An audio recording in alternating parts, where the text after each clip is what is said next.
I'm Logan Crawford, and right now on Spotlight, we're exploring a powerful book.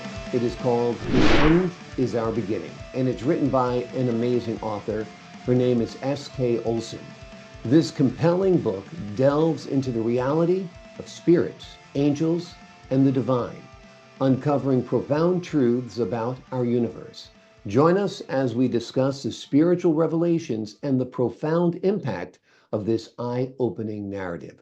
We're delighted to have this very talented author join us here today on Spotlight. We ask viewers like you to support authors like her by subscribing to our channel and by purchasing her amazing book. The links are below this interview. Sandy, great to see you here today on Spotlight. Give us an overview of what The End is Our Beginning is all about. And because my life has had unusual stories, I can relate to them. And I just wanted to also say I'm very grateful that Macmillan Publishing has allowed me the opportunity to open the eyes of the world. The reason for our very existence is all coming together right now. People don't realize it, but it's all coming together right now. Exactly, exactly. Tell us a little bit. You say you had a lot of unusual experiences in your life. Tell us about some of those experiences. I've had, like I said, these unusual experiences. And I think what people need to know, what is a dream vision? Because I have been getting them my entire life, dream visions. And the reason I call them that is because they are dreams that when you wake up, they continue to play out in real life. So, for example, to give you an example, back in 1978, I had this dream where my husband had drove up to the front of the apartment building, and he stopped short of we had this big bush in the front of the apartment building, and he stopped short of it, and which is unusual because he always went to the back, and we parked. But this day in the dream, he went up to the where the sidewalk was, where the bush was and the sidewalk, and I got out of the car, and I went around the back of the car, stepped up on the grass, and I looked up at the sky. And the sky was mesmerizing because it was bouncing in all different directions. There were white clouds, black clouds, gray clouds, and little patches of blue for the sky. And it was going up, down, forwards, backwards, diagonal, every which way you can think. And it was just bouncing all over the place. So I looked to my left, and there was this electrical cloud on the ground, and it started to speak to me. And I didn't understand the words because they weren't English. But when it went into my mind, I understood what it was saying. It said there was a lightning storm coming to take many souls and to go into the house. Well, I woke up that same day. I went to work. I came home. My husband drives up the driveway. He stops short of the bush and the sidewalk. I get out of the car and I walk around the back. And I'm remembering that this is all very familiar because this was my dream. Mm. And I stepped up on the grass and I looked up at the sky, and it's bouncing in every direction you can imagine. Real sky, really bouncing. Okay. I hesitantly looked over because I didn't know if I was going to see a cloud on the ground, but I didn't.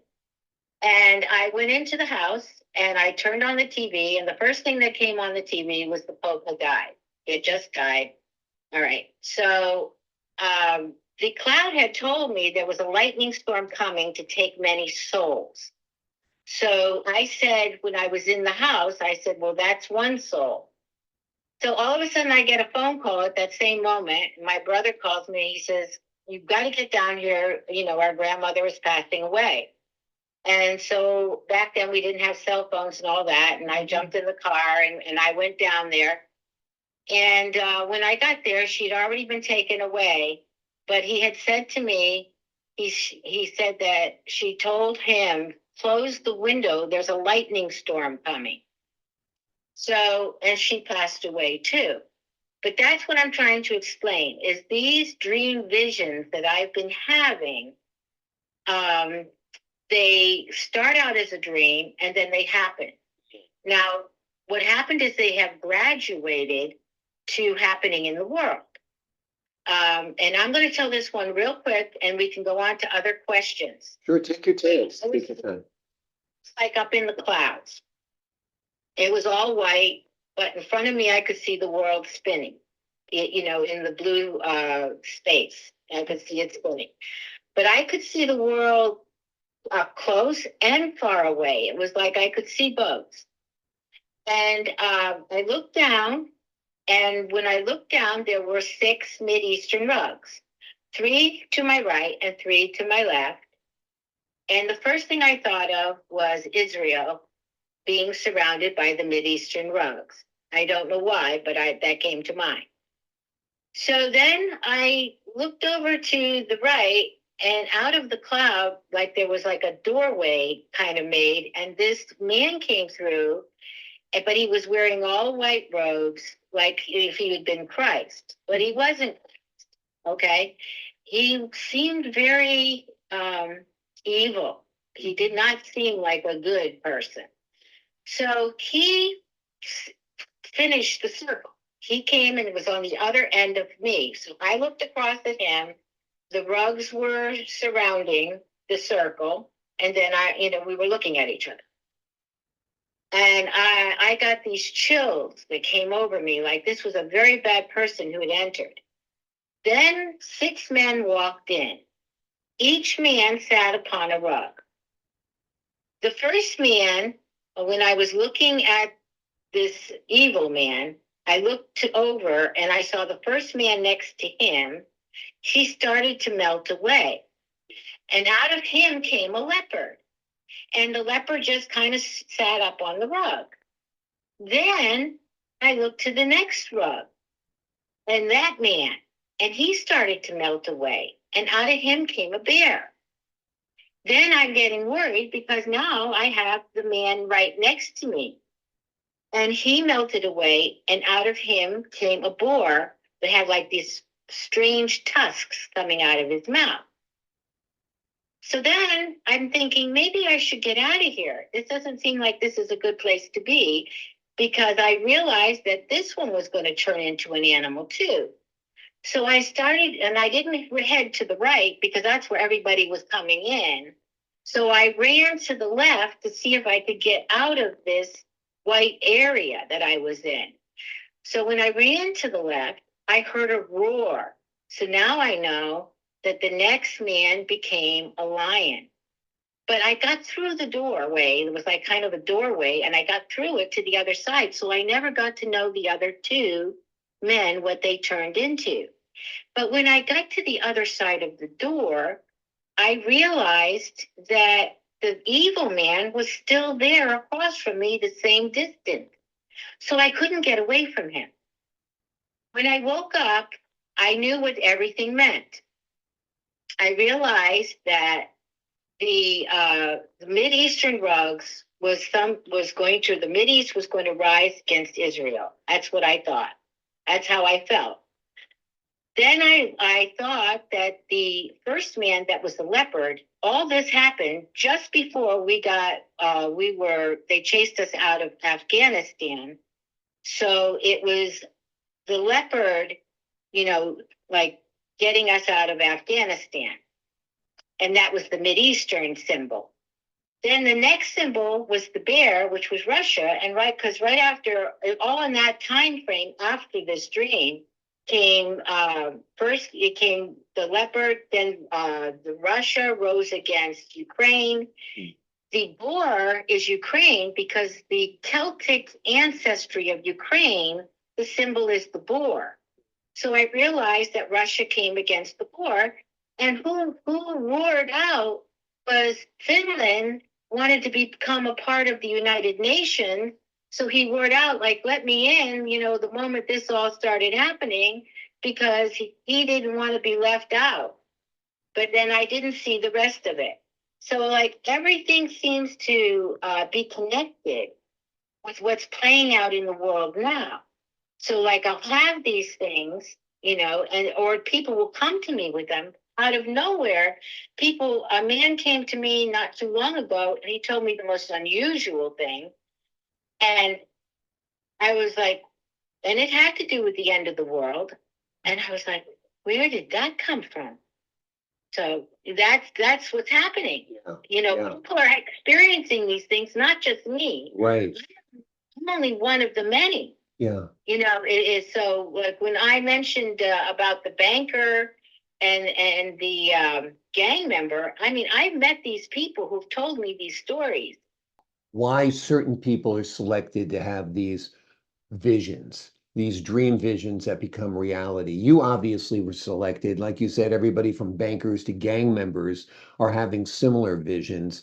Do you think these are people who are more spiritually connected? No, what I've come to believe is that creator, I guess we could say the creator is all. The creator is all. So he's everything. I mean, he's everything. He knows the good, the bad. He knows all the religions. He knows everything. He knows the other beings in the universe. Everything. He is a part of everything. Okay. But what I have realized is that even though he's all these things, he has chosen righteousness. Now, when I say righteousness, okay, I don't mean religion. I'm not saying religion because he knows all the religion, okay? But he has chosen righteousness. So there seems to be a darkness that has seeped into our world. And I'll try to explain it like this. John the Baptist made way for Christ, which we felt, even people that are not Christians, felt that Christ made way for love, truth, and unity. Okay? A lot of people in the world, no matter what religion they are, they feel that this is what came into the world at the time he came into the world. But what I'm thinking now is, and the one thing I didn't mention to you is the reason I was still, I think maybe I did, that I was standing across from the evil man was that evil man or Antichrist or whatever you want to call him is here now. That's why I couldn't get away from him. He's here now. All right. So he's in the world. And just as John the Baptist made way for the Christ, something has to make way for the Antichrist or whatever you call that evil being, okay, that is going to test us. But this is what this is. This is all a test, okay, and we're being tested. So remember I told you God wants righteousness, and that's how he's going to know the righteous is through this testing that we're going through. So over Israel in 2016, in November 2016, the sixth trumpet sounded, okay, over Israel. Now, there's only 7 trumpets considered to the end of the world as we know it. I'm not the end, but end as we know it. So at that particular time, remember, John the Baptist made way for the Christ. Well, John the trumpet made way for the Antichrist. And what is that? It's hate, lies, and division. So that's what he made way for: hate, lies, and division. It's like today we have more hate, more lies, more division than ever before. Why do you think? Is it because the Antichrist is among us, and that do you believe the end is near? What he's going to do is what I'm thinking. He's going to appear like an angel of light. I mean, he's not going to come in and we're not going to look at him and say, oh, look at this horrible, evil man. We're not going to know that. We're going to have to really understand when we choose righteousness, no matter how nice someone presents something, if it's not righteous, it's not righteous. So in other words, he's going to come and people are going to love him and he's going to be beautiful, and wonderful. And they're going to want to follow that. But the thing is, that's when we are being tested of what we're going to choose. That's how I see it. I mean, I am not, I may not be right, but I'm telling you, that's how I see it. Absolutely. And I, A lot of people nowadays are talking about end times. Do you feel that the end is near? no, as we have determined here, that this being is going to come, he's going to take over, he's going to, and so we will be tested. But I do believe, I did see something very unusual, and that was one of the visions that I saw, the technology that we have in the world right now. Now, I'm not saying this particular person that has this technology is going to do it. Mm-hmm.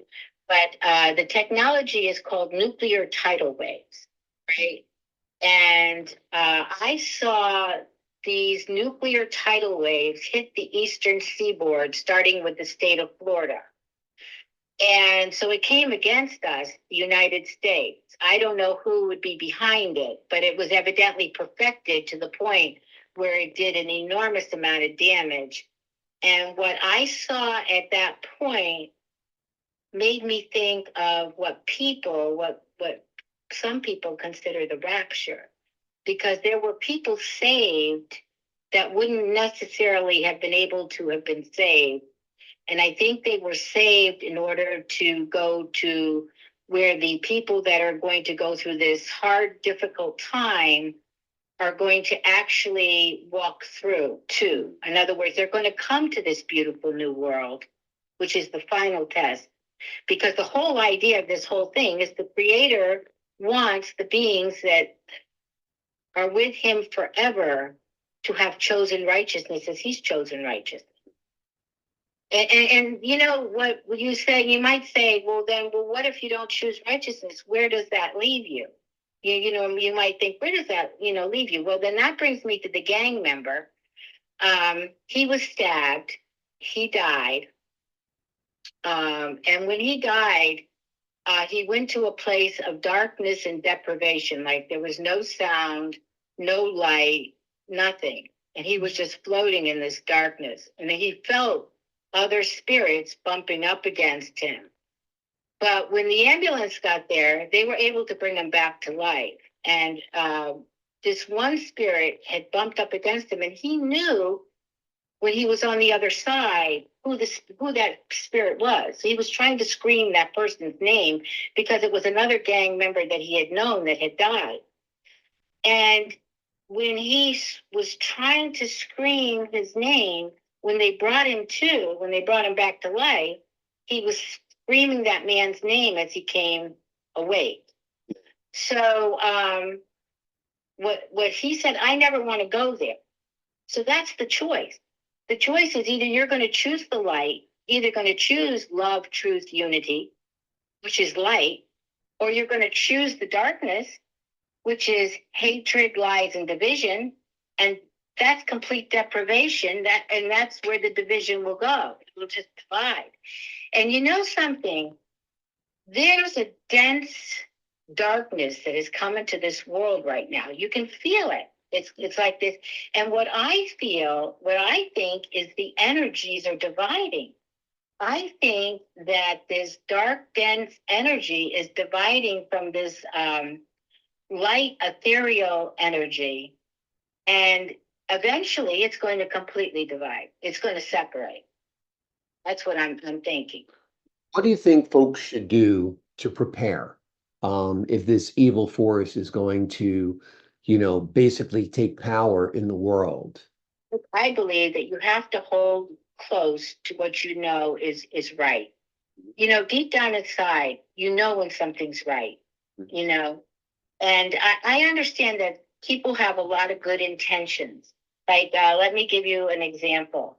A lot of people feel that, and this is a really touchy subject, okay? Abortion is a terrible thing, all right? But if you really are a righteous person and you read the Bible or have even listened to other religions or anything, okay? In John, I believe it is John 1:13, It says that only the Creator has the power to bring someone into the world. And he gives us all kinds of freedom. We have freedom for everything. But the bringing someone into the world, he says that's his power. If that's true, if that's his power, there is nothing that we can say or do to stop a life or bring a life. The only thing we can do is maybe if someone wasn't going to have something, have a being, have a child, make them suffer because that child isn't going to be coming into the world, and make them suffer because we're determined that they can't get any care because we're trying to bring life into the world that maybe the Creator himself hasn't decided should be coming into the world, because he makes it clear it's not about sexual relations. So you could be like a bunny. You could be running around having sex with everybody and having all these little creations. But if God hasn't said that this creation is coming into the world, nothing that we're doing is going to make it happen. So either way, it's not going to happen. Whether you want it or don't want it, it's up to him. Absolutely. How important is faith? How important is faith? Well, I tell you, you really need to have faith. You need to hold on to it, because there was a time when I lost it, and I was very angry with God. And I told him he didn't love me. I told him, and I said, if you love me, I want to know this, because you don't. I couldn't go through all these bad things if you loved me. And that night I went to sleep, and I had a dream where I walked up this path to a altar, an ancient altar, stone altar. Walked up to the path, and the stone altar had like a slab of stone that you could kneel on. And then the slab of stone, I guess, was where the sacrifice went. And I walked up to the altar, and I stepped up on the slab that you would kneel, and I laid across it with my arms out like this. And in the distance, I saw Christ walking across a green field. When he came directly across from me, he turned to me and he said, Sandy, why do you ask what you already know? And he turned and walked away. Okay. I woke up and I had my answer. This is my answer. All right. No matter what you go through in life, no matter what you go through, no matter what happens, God is with you. God loves you. No matter what it is. Life isn't perfect. It wasn't meant to be, because we're being tested all the time. But the point is, he never stops loving you. And that's where you need to keep the faith. No matter what happens, you have to hold on to that faith. Absolutely. Agreed 100%. What do you hope readers take away from your book? My hope, all right, is that they will want that righteousness. They will want to be with God. That they will want to be with the light, the love, with the unity. And that they will turn away from all this darkness which is in the world.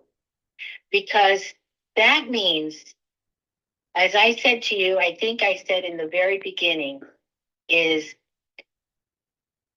it's about their existence for all eternity. If they turn to the light, there's something there going to be so beautiful, and it's forever. It's forever. Yeah, and your book title kind of says it all. The end is our beginning. That our life is eternal. Our life is about the end of this existence to where we truly live. Don't you think? Is that why we named it that? I mean, there's so many stories that can explain to you why we're, our differences and everything in my book that explains. I've talked to people that, realized that they had been here more than once. You might call them old souls. They were considered old souls because their past life, they might not have had a container like I have now. It was a different container. Right. So, in other words, you can't judge a person by saying he's this or that. You don't know what his soul has been. You don't know all the things that this soul has been. I mean, maybe it doesn't know it now, in this containment, but eventually it will know it. Absolutely. It is a profound book. You've been listening to a very insightful conversation with the author, SK Olson. The name of the book is The End is Our Beginning. It is a compelling book that delves into the reality of spirits, angels, and the divine, uncovering profound truths about our universe. In the book, you will discover spiritual revelations and the profound impact in this book that is absolutely eye-opening. Sandra, thank you so much for joining us here today on Spotlight. Thank you so much. This has been the greatest moment of my life being with you. Wonderful. I am so grateful.